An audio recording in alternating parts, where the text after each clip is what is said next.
Hello दोस्तों। चलिए तो शुरू करते हैं आज की क्लास को। आज जो है आपको पढ़ना है कूलाम के नियम के बारे में। इससे पहले वाली क्लास में आपने जो है वो कुछ चीज़ों के बारे में पढ़ लिया था, जिनमें से जो है वो सबसे पहले आपने जो है वो पढ़ा था वैद्युत आवेश के बारे में। इसके अलावा जो है आपने पढ़ा था वैद्युत आवेश कितने प्रकार का होता है। एक होता है आपका धन आवेश और दूसरा होता है आपका ऋण आवेश। तो इनके बारे में आपने जो है वो पढ़ लिया था। आवेश संरक्षण का नियम भी आपको जो है वो बता दिया था हमने। तो आज जो है वो हमें पढ़ना है। चलिए इस क्लास में जो है वो कूलाम के नियम के बारे में इसको हम लोग डेरिवेट करते हैं। इसके अलावा जो है कूलाम के नियम का सदिश स्वरूप भी देखेंगे आज ही के दिन। तो चलिए जो है वो शुरू करते हैं कूलाम के नियम के बारे में। तो सबसे पहले आपको बता दें कूलाम के नियम जो है वो क्या है, किनके विषय में है। तो कूलाम ने जो नियम दिया था वो बेसिकली जो है जो दो पदार्थों के बीच में जो है दो आवेशों के बीच में जो लगने वाला बल होता है उसी के बारे में दिया था। तो क्या कहा था इन्होंने अपने नियम में, उसको जो है आप एक बार जो है वो लिखते चलिए और जो है समझते चलना है आपको। तो कूलाम ने बताया था कि दो स्थिर बिंदु आवेशों के बीच में दो स्थिर बिंदु आवेशों के बीच में लगने वाला बल, चाहे वो आकर्षण का बल हो चाहे वो प्रतिकर्षण का बल हो, दोनों जो है वो उनके आवेशों की मात्राओं के गुणनफल के तथा उनके बीच की जो दूरी होती है उसके वर्ग के व्युत क्रमानुपाती होता है। तो इसको हम लोग जो है वो लिखने का प्रयास करेंगे कूलाम के नियम को। तो कूलाम के नियम के अनुसार क्या कहा था, दो स्थिर बिंदु आवेशों दो स्थिर बिंदु आवेशों के बीच के बीच लगने वाला बल, इसको आप ब्रैकेट में लिख सकते हैं आकर्षण अथवा प्रतिकर्षण का बल। आकर्षण अथवा प्रतिकर्षण का बल, आकर्षण अथवा प्रतिकर्षण का बल उन आवेशों के मात्राओं के गुणनफल के अनुक्रमानुपाती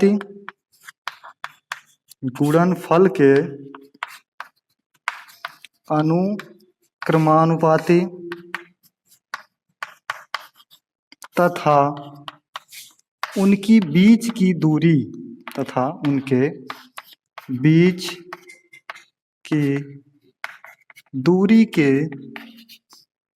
वर्ग के व्युत क्रमानुपाती होता है। दूरी के वर्ग के व्युत क्रमानुपाती होता है, व्युत क्रमानुपाती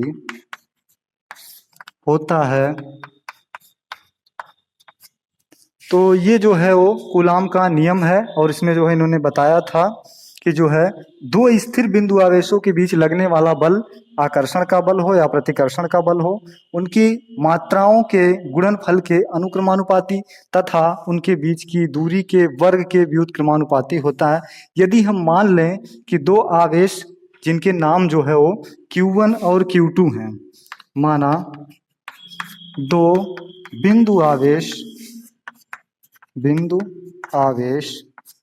Q1 व Q2 हैं तथा उनके बीच की दूरी R है, तब कूलाम के नियम के अनुसार क्या हो जाएगा, F is directly proportional to Q1 Q2 बटा में R का स्क्वायर। अगर आप जो है इस अनुक्रमानुपाती के चिन्ह को हटाते हैं तो एक अनुक्रमानुपाती नियतांक हमें प्राप्त हो जाता है। तो F is equal to K Q1 Q2 बटा में R का स्क्वायर। ये फार्मूला हमें जो है वो कूलाम के नियम से प्राप्त हो जाता है। तो इसको आप नोट कर लीजिए। उसके बाद जो है वो आगे हम लोग देखते हैं K का मान और जो है इससे जुड़े हुए जो भी पॉइंट्स हैं उनको देखने का कार्य करते हैं। तो चलिए मैं हट जाता हूँ, आप लोग जो इसको नोट कर लें। तो चलिए अब इसके बारे में हम समझते हैं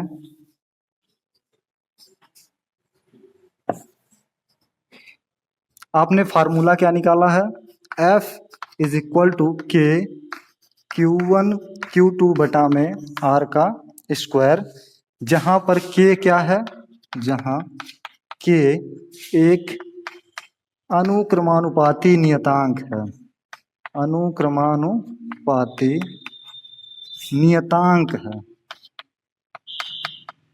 जब अनुक्रमानुपाती नियतांक है तो इस k का एक कोई फिक्स मान होगा, तो k का मान कितना होता है इसको हम लिख लेते हैं। चलिए k इज इक्वल टू होता है 9 गुणे में 10 की पावर 9। ठीक है, तो ये मान आपको याद रखना है, इसका मान कितना होता है 9 गुणे में 10 की power 9 newton metre square, newton metre square प्रति कूलाम का स्क्वायर। ठीक है, तो ये मान इसका लिख लेना है। लेकिन जो है वो हम इसको अपनी सुविधा के लिए कहीं कहीं जो है वो एक और नाम से लिख सकते हैं। तो F इज इक्वल टू होता है 1/4 पाई एप्सिलॉन 0 Q1 Q2 बटा में R का स्क्वायर। तो ये भी जो है हम लिख सकते हैं, जहाँ पर आपको पता है कि 1/4 पाई एप्सिलॉन 0 का मान किसके बराबर है, k के बराबर है, परंतु हमें जो है वो k का मान पहले से पता है, तो क्या हो जाएगा 9 गुणे में 10 की पावर 9। अब यहाँ से जो है वो हम एप्सिलॉन 0 का मान निकालते हैं, क्या हो जाएगा, तो चलिए यहाँ से लिखते हैं हम, तो 1/4 पाई एप्सिलॉन 0 बराबर में 9 गुणे में 10 की पावर 9। यहाँ से आप एप्सिलॉन 0 को इधर ले जाएंगे और जो है इस वाले मान को आप इस साइड में ले आएंगे, तो एप्सिलॉन 0 इज इक्वल टू क्या हो जाएगा, एप्सिलॉन 0 का मान हो जाएगा 1/4 इंटू पाई का मान रखना आपको 3.14 into 9 into 10 to the power 9। इन सभी को आप हल करेंगे तो आप जो है इनका एक मान प्राप्त करेंगे, कितना आपको मिलेगा, तो 8.85 गुणे में 10 की पावर -12 एप्सिलॉन 0 का ये मान होता है। किसमें आएगा, इसकी यूनिट भी आपको साथ में लिखना है, तो हो जाएगा कूलाम का स्क्वायर बटा में न्यूटन मीटर स्क्वायर। ठीक है, तो ये जो है इसको नोट कर लीजिए, एप्सिलॉन 0 का मान क्या होता है। अब हम एप्सिलॉन 0 के जो है वो बीमा और जो है इसके मात्रक निकालेंगे, कैसे निकलता है बीमा और मात्रक, तो चलिए यहाँ से हम निकाल लेते हैं। आपको पता है यहाँ पर कि F इज इक्वल टू क्या होता है, F इज इक्वल टू होता है 1/4 पाई एप्सिलॉन 0 Q1 Q2 बटा में R का स्क्वायर होता है। यहाँ से अगर हम एप्सिलॉन 0 को इधर ले जाएंगे तो F आ जाएगा हमारा नीचे, तो एप्सिलॉन 0 इज इक्वल टू हो जाएगा 1/4 पाई इंटू F इंटू में हो जाएगा Q1 Q2 बटा में R का स्क्वायर। तो ऊपर जो है वो हमारा Q1 और Q2 क्या है, आवेश है, तो इस आवेश का मात्रक होता है कूलाम, तो इसलिए इसको हम लिखेंगे कूलाम का स्क्वायर बटा में बल का मात्रक होता है न्यूटन और जो दूरी का मात्रक है मीटर, तो इसको हम न्यूटन मीटर स्क्वायर लिख सकते हैं। इसकी बीमा कैसे निकालेंगे हम, तो चलिए हम बीमा को भी यहीं पे निकाल लेते हैं। क्या हो जाएगा, कूलाम जो है वो क्या होता है, एम्पियर सेकंड के बराबर होता है, इसी को हम लोग कूलाम कहते हैं। तो एम्पियर को हम लोग ए से दिखाते हैं, सेकंड को हम लोग टी से दिखाते हैं। इस पूरे का जो है वो हमें वर्ग कर देना है। नीचे न्यूटन यानी बल की बीमा होती है MLT की पावर -2 होता है इंटू मीटर स्क्वायर यानी कि एल का स्क्वायर हो जाएगा। इसको आप ऊपर ले जाएंगे तो जो है वो हमें पता मिल जाएगा m की पावर -1, एल का हो जाएगा -3 और हो जाएगा आपका t की पावर 4 इंटू ए की स्क्वायर। तो ये जो है वो हमें बीमा प्राप्त हो जाती है, किसकी, एप्सिलॉन 0 की बीमा। ठीक है, तो ये जो है यहाँ से आप जो है वो कूलाम के नियम को अच्छे से समझ सकते हैं, उनके मान को और उनके मात्रक को तथा उनकी बीमाओं को जो है वो यहाँ से आप निकाल सकते हैं। तो ये तो जो है वो कूलाम के नियम के बारे में है। अब जो है वो हम लोग पढ़ेंगे कूलाम के नियम का सदिश स्वरूप क्या होता है। तो चलिए कूलाम के नियम का सदिश स्वरूप देखते हैं, क्या हो जाएगा।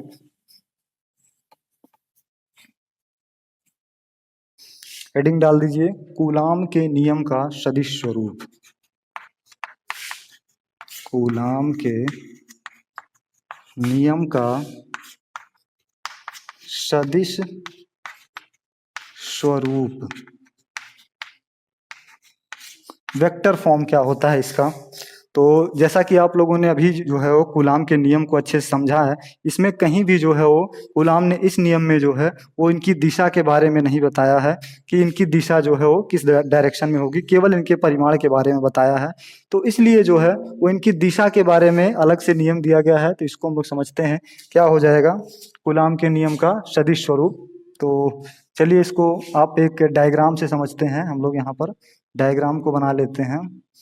तो ये है हमारा वेक्टर फॉर्म, ये है चतुर्थांश, और इसमें जो है वो मान लेते हैं कहीं पे जो है एक बिंदु है Q1 तथा एक दूसरा बिंदु है Q2।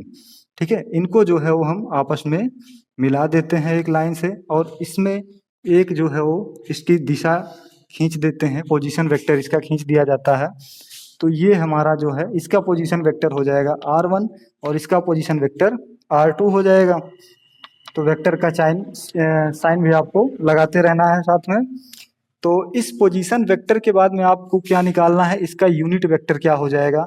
तो इसका जो यूनिट वेक्टर आएगा वो Q1 से Q2 की दिशा में जो लगेगा वो हो जाएगा आपका Q1 से Q2 की दिशा में हो जाएगा R21 हो जाएगा।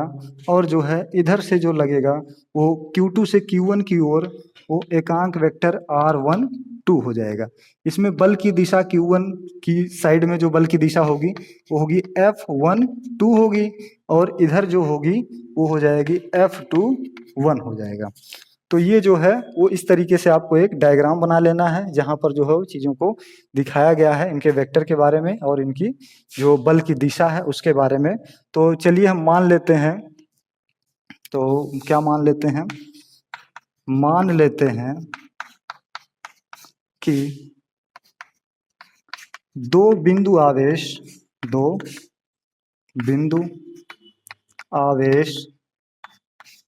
Q1 व Q2 है, Q1 व Q2 हैं तथा उनके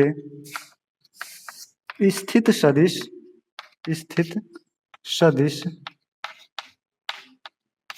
R1 व R2 हैं, R1 व R2 हैं। तो इनके जो है वो स्थित सदिश R1 व R2 हैं। तो इसलिए आप समझ रहे हैं Q1 से Q2 की ओर, Q1 से Q2 की ओर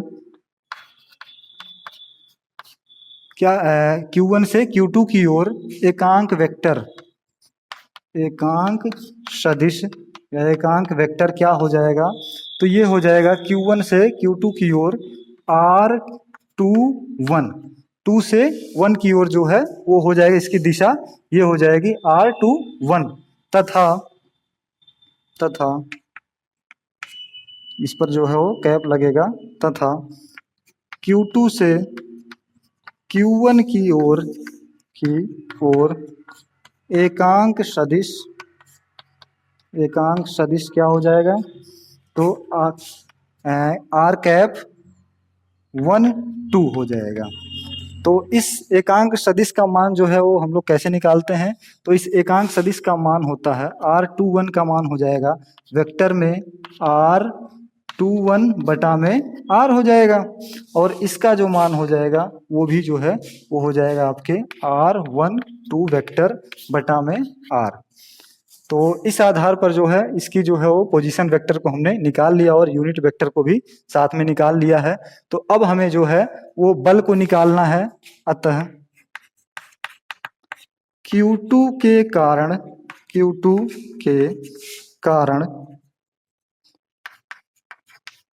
Q1 पर लगने वाला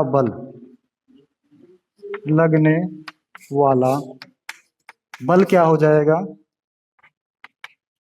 तो Q2 के कारण Q1 पर लगने वाला बल है हमारा F12 वेक्टर में F12।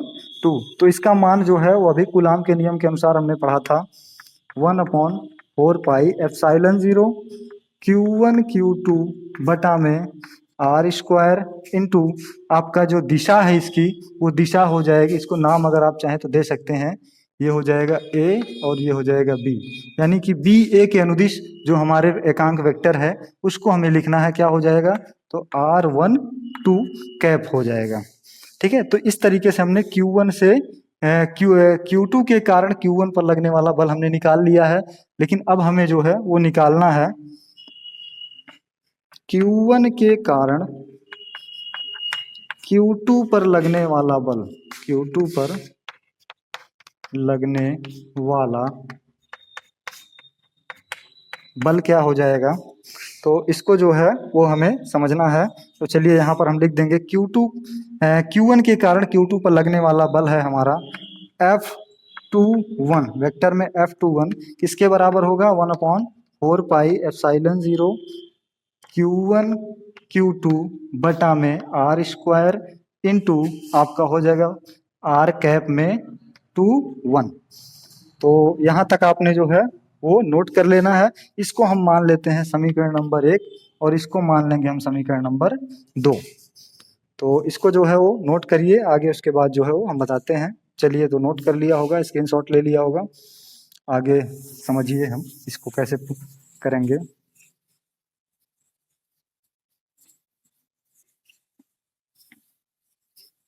तो यहाँ से जो है वो आपको दोनों समीकरणों को एक दूसरे से कंपेयर करने पर समीकरण 1 व 2 की तुलना करने पर क्या हो जाएगा, तो समीकरण 1 में क्या था और समीकरण 2 में क्या था, इसको आपको लिख लेना है। तो समीकरण 1 में हमने निकाला था F12 वेक्टर में किसके बराबर है, 1/4 पाई एप्सिलॉन 0 Q1 Q2 बटा में R स्क्वायर इंटू, अभी जो है वो आपने निकाला था क्या चीज़ है कि वेक्टर जो आपका एकांक वेक्टर होता है, एकांक vector R cap is equal to होता है वेक्टर R बटा में मॉड में R हो जाएगा। तो इस तरीके से जो है जब भी आप इसका मान निकालेंगे R21 का, तो हो जाएगा वेक्टर R21 बटा में R हो जाएगा। तो यहाँ से जो है इसको आपको लिख लेना है, जहाँ पे आपने लिखा है यूनिट वेक्टर R21 वहाँ पे आप लिखेंगे R21 बटा में R हो जाएगा। तो इसी प्रकार से जो है आपको दूसरे के लिए भी लिखना है, समीकरण 2 में भी। तो इसको आप समीकरण 1 मानेंगे, समीकरण इसको आप 3 मान सकते हैं, और इसी प्रकार से आप समीकरण 4 को भी लिख सकते हैं। F21 इज इक्वल टू हो जाएगा 1/4 पाई एप्सिलॉन 0 Q1 Q2 बटा में R स्क्वायर इंटू, आगे जो है आपका एकांक वेक्टर R12 की जगह पर आपको लिखना है R12 वेक्टर बटा में R हो जाएगा। यहाँ से नीचे जो है वो क्यूब हो जाएगा और आगे जो है वो दोनों आपस में बराबर हो जाएंगे। तो चलिए यहाँ से जो है वो हम यहीं पर इसको कर देते हैं। तो ये नीचे का जो है आपको देखना है क्या हो जाएगा, तो इस नीचे को जो आप हटाएंगे तो इसको आप जो है वो साथ में क्यूब लिख सकते हैं, इसको हटा के इसको भी क्यूब लिख सकते हैं। तो एक लाइन हमने जो है वो शॉर्ट कर दिया है, इसको आप समझ जाइए। इसको हम समीकरण नंबर 4 मानते हैं। अब समीकरण 1 व 2 की तुलना करते हैं। समीकरण 3 व 4 की तुलना करने पर क्या हमें प्राप्त होगा, तो यहाँ से हमें जो है वो जो वेक्टर है वेक्टर R21 बराबर में प्राप्त होगा वेक्टर R12 प्राप्त हो जाएगा। लेकिन जो है दोनों एक दूसरे के विपरीत हैं, तो इसलिए जो है इनकी दिशा के लिए हमें जो है वो एक माइनस का चिन्ह भी साथ में लगाना पड़ेगा। तो इसलिए हम यहाँ पर लगा देंगे, और इसके जब ये बराबर हो जाएगा तो हमारा बल भी आपस में बराबर हो जाएगा। तो जो बल है वो F12 इज इक्वल टू हो जाएगा माइनस F21 के, क्योंकि दोनों जो है वो बराबर हैं लेकिन दिशाएं इनकी अलग अलग हैं, तो इसलिए हम इसको माइनस के साथ में लिख देंगे। तो इस प्रकार से हम जो है वो कूलाम के नियम का जो है सदिश स्वरूप भी देख सकते हैं। तो चलिए इसको नोट करिए, आगे जो है वो आपको और समझना है। तो चलिए